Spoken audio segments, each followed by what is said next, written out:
Eviction, it's a word that unfortunately I heard too many times when I was growing up as a child. And one of the final times that I heard it was when I was 16 years old. My family was living in a building called Cockroach Motel. It was the last place that you could go and rent an apartment between being in a decent place and being in a homeless shelter.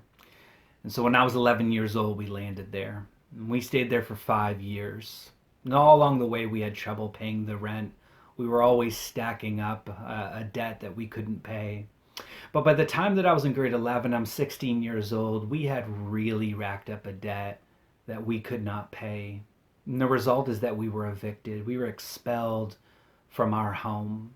And so, not long after that, I found myself in a precarious situation.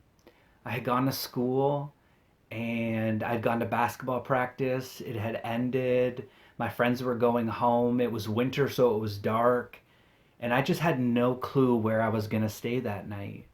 My family had been sleeping in a motel, but the morning that I'd left for school, I'd been told that we had no money left for that motel and we didn't know where we were going to stay that night.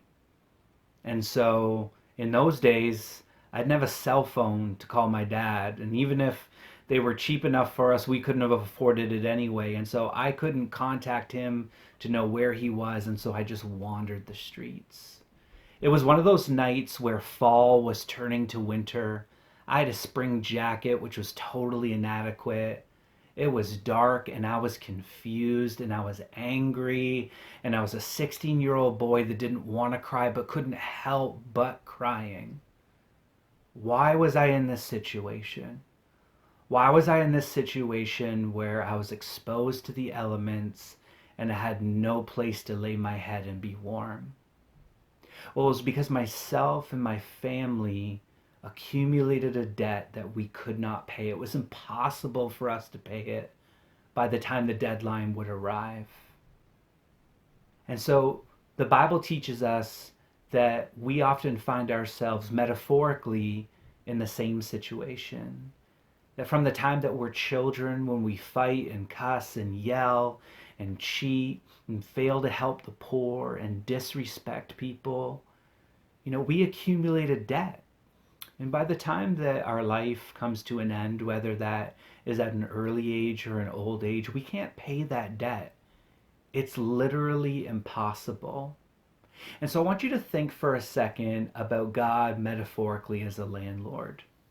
Because God is so unlike any of the landlords that I faced as a child and any of the ones that my friends and myself face in my community today. God is loving and compassionate and merciful.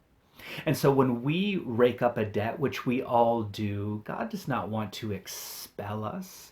God does not want to turn us over to a situation where we are miserable and cold and suffering and lost. No, He wants us to be found, to be embraced, and to live in warmth and community and safety. So if God today were to be a landlord, here's the kind of landlord that He would be.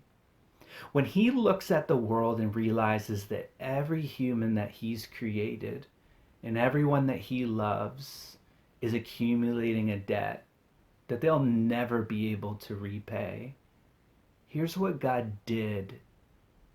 God, through His Son, Jesus Christ, submitted to death on a cross so that He could pay the debt that we couldn't pay for ourselves. So if we were to imagine ourselves being expelled from a home, this is what God is able to do because of Jesus' debt. Not simply pay our rent so that we can stay in the home. He is willing and able to pay our debt and then invite us to live in His home. A heavenly mansion that's called the community of God, that we can exist there and we can thrive there and be sanctified and find purpose. All of this is made possible because God the Son submitted to torture and execution. And for that, I am so grateful, because in a spiritual sense, I will never ever have to experience what I did that night when I was 16 years old. I can forever know that I have warmth and safety that await me because of the sovereign love of God.